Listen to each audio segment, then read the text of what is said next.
Welcome to another edition of the 5-Star Zone. I'm your host, Rico Beard. Joining me, Harold Shelton III, Senior Research Manager from the Big Ten Network. And occasionally, if you're driving around, you can hear his voice on BTN Radio as I saw his name pop up on my screen. Harold, thank you so much for joining us, little people.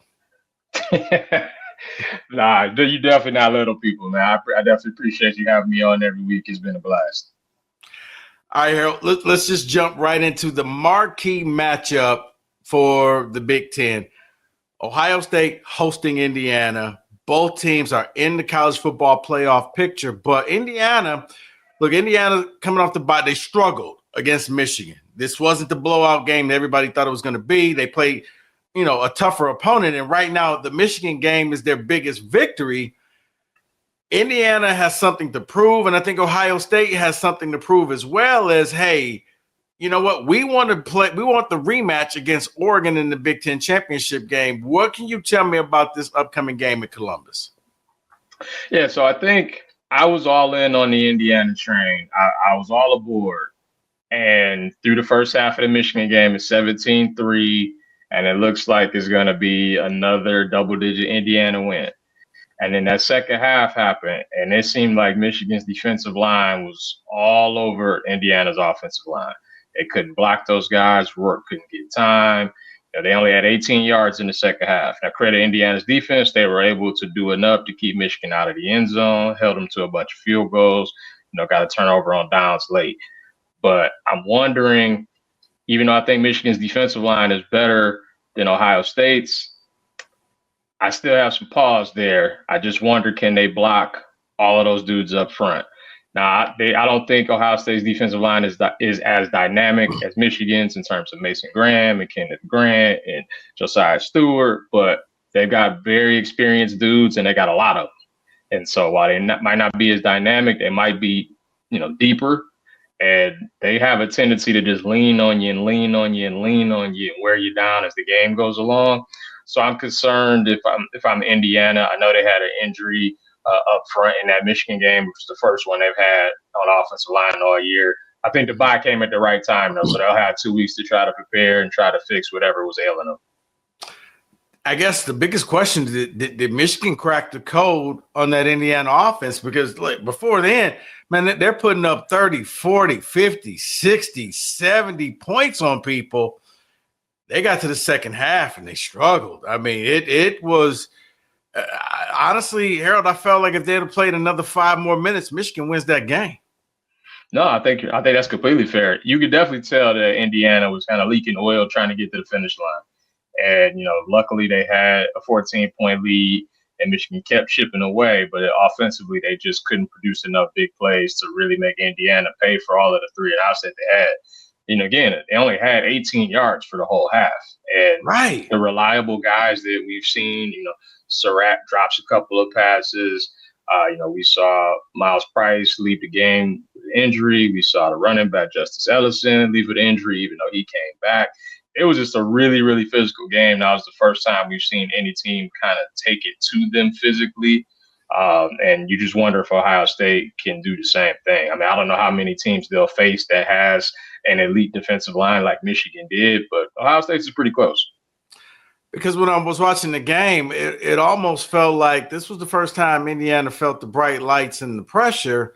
And when you see a veteran receiver like Surratt drop not 1 but 2 catchable balls, I'm like, man, is the pressure getting to him? Is this a little bit of tight booty hole syndrome where all of a sudden, maybe we're not quite ready for the prime time?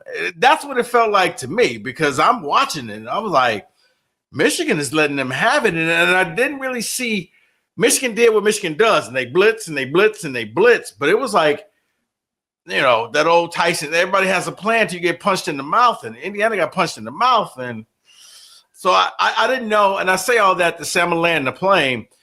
Did Indiana need that Michigan game to kind of show them what big-time football is about? You're no longer playing teams at the bottom of the college football world. You're going up against big boys, and you're going up against brand names from here on out.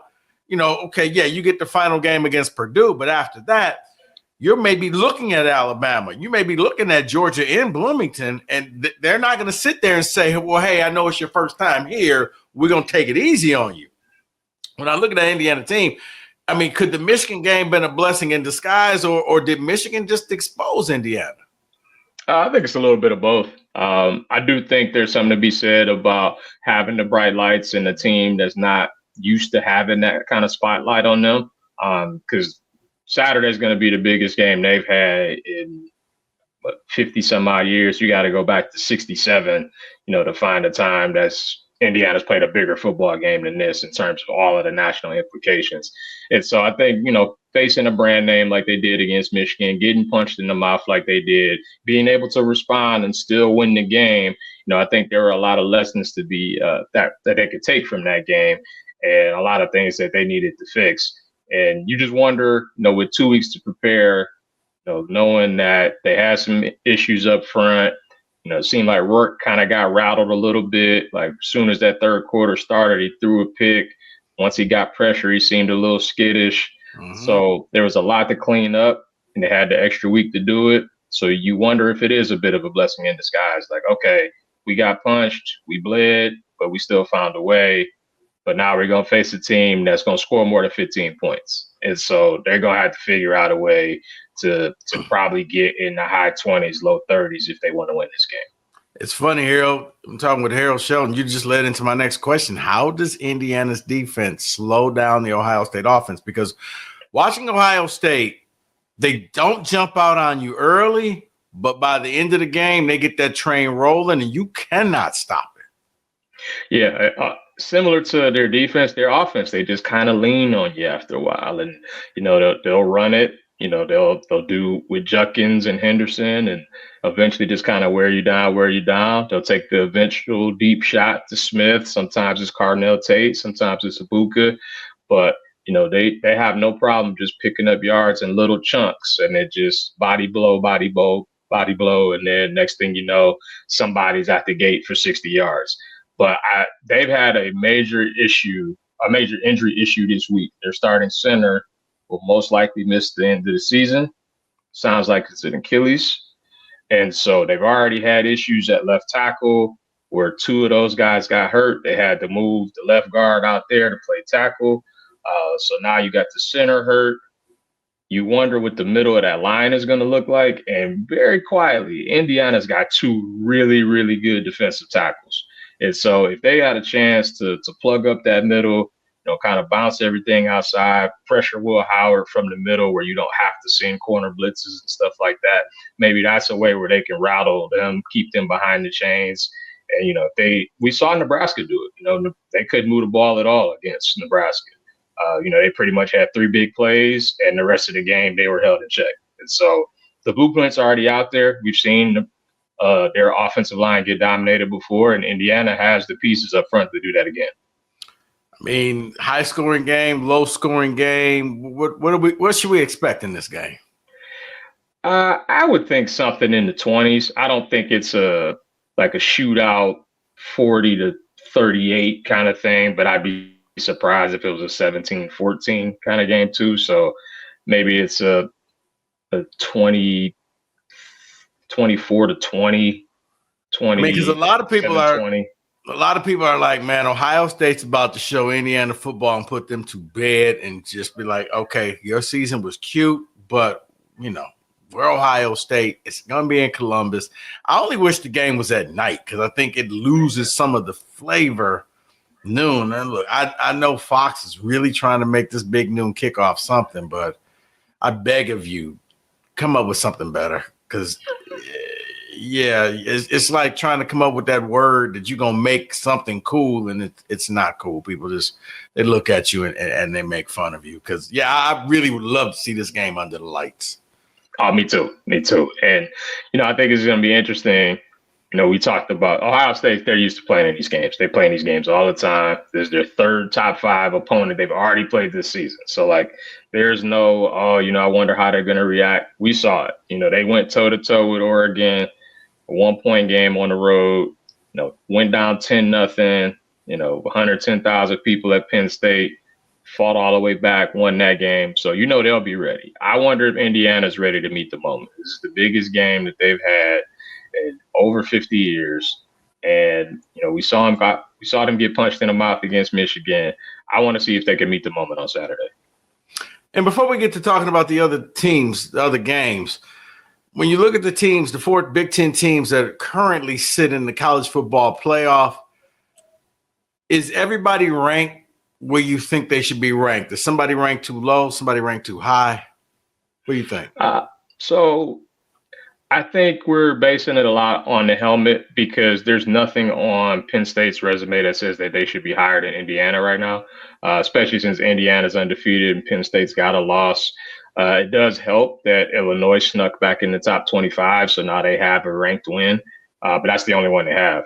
And, we've seen Penn State at times kind of not look so great. And, they've figured out ways to win. And, credit to them, the last 2 weeks is probably the best that they've looked all season.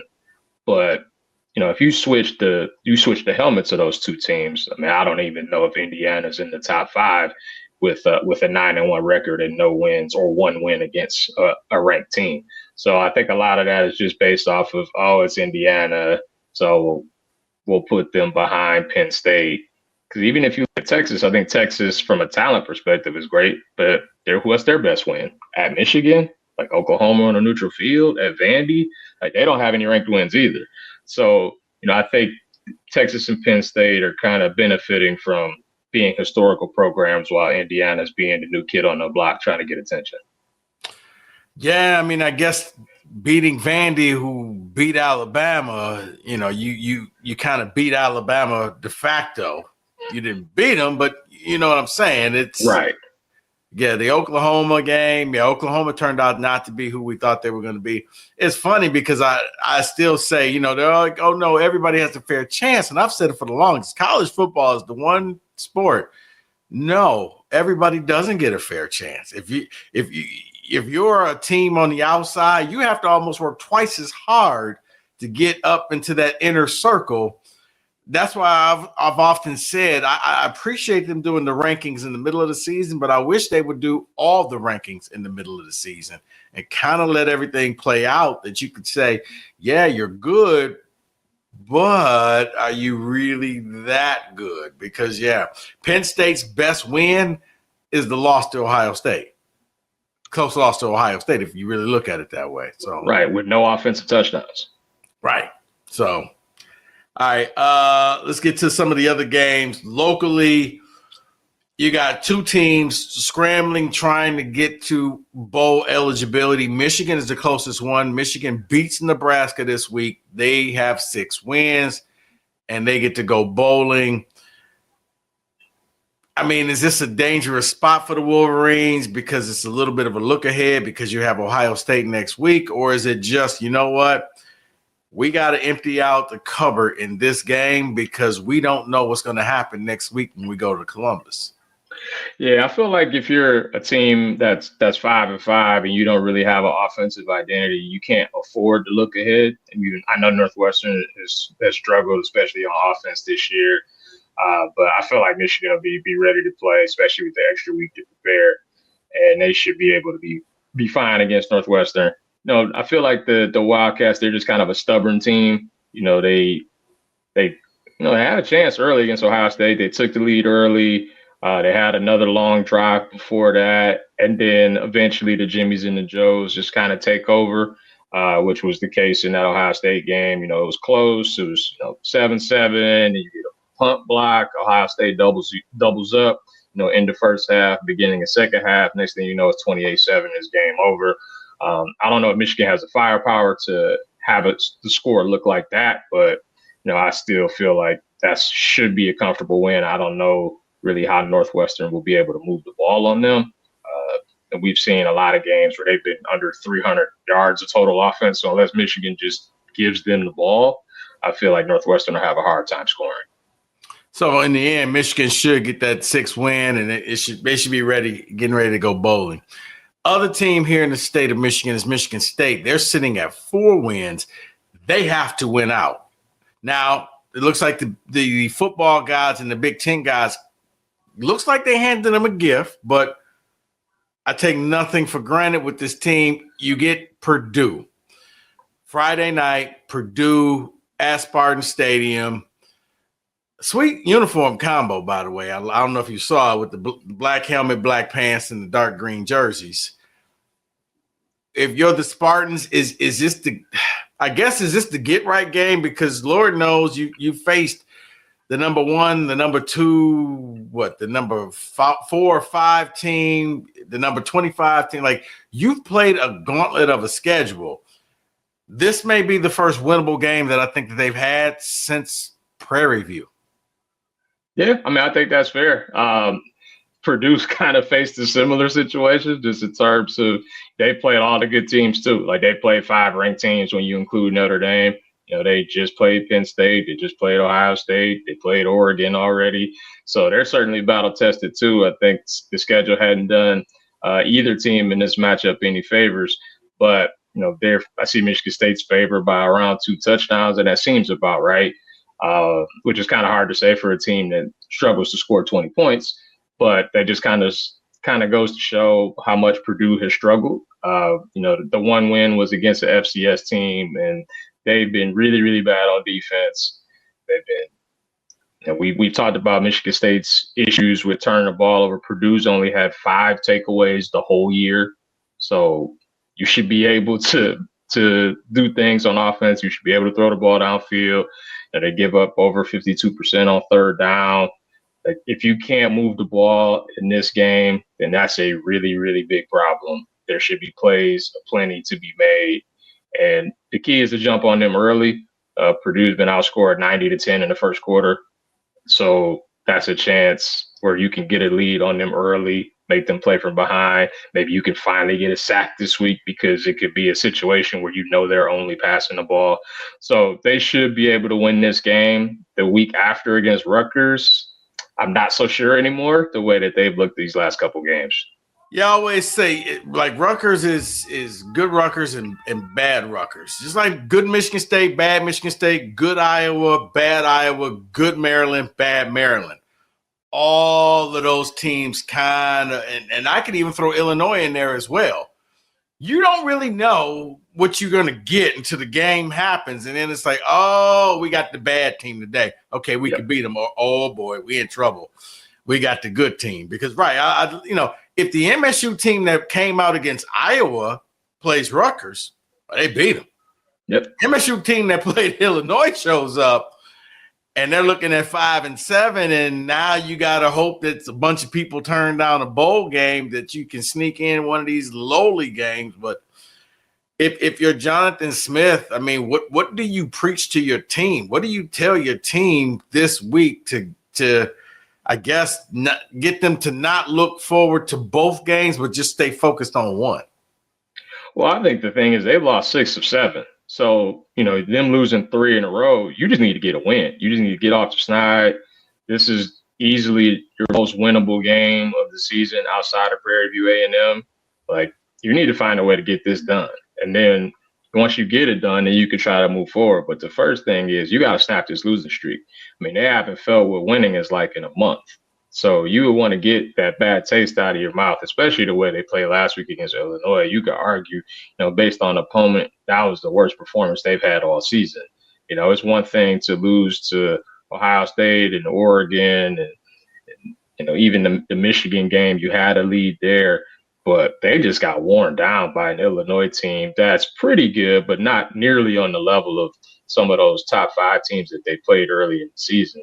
And to lose by 3 touchdowns and to give up 5 sacks and not get a sack against a team that allowed 28, like they failed in a lot of areas. And so you got a chance to get right against the worst team in the Big Ten. Like, you got to take advantage of it. All right, now you talked about Illinois and Rutgers. Illinois travels to Rutgers. They just got ranked again at 25th, but according to Vegas, it's pretty much a pick'em game. 1 point, I think Illinois is favored by a point at Rutgers. You know, what Rutgers team are we going to see? Because it looks like Illinois kind of fixed their problems going up against Michigan State, but it was Michigan State. Or is Rutgers back to being that team that they looked to be earlier in the season? Yeah, so a lot of it depends on their quarterback play. When they were doing pretty well, Ethan Kaliakmanis was throwing it around and he had protected the football and he was efficient, he was accurate. Then they had that losing streak and he was turning the ball over. He was under 50%. But it seems like even though they lost that USC game, he might have found something with that receiving core because he's thrown to Demir Miller a ton over the last 3 weeks. So there's like a trio with him, Ian Strong, KJ Duff, and all of a sudden now Callie McManus has been rolling. And so even though they got outgained by Maryland, he still played well. The receivers have had a ton of deep shots, and they do a good job of getting to the quarterback and turning and taking the ball away. And as we saw most of the season outside of the Michigan State game, Illinois has struggled to protect their quarterback. So I think if you get good Callie McManus and you get the pass rush that we've seen from them, they completely, took away Minnesota in the fourth quarter, completely dominated that game to get that upset. And, Callie McManus is 6 touchdowns, 1 pick the last 3 games. So if you get that version of Rutgers, I wouldn't be surprised if they won that game.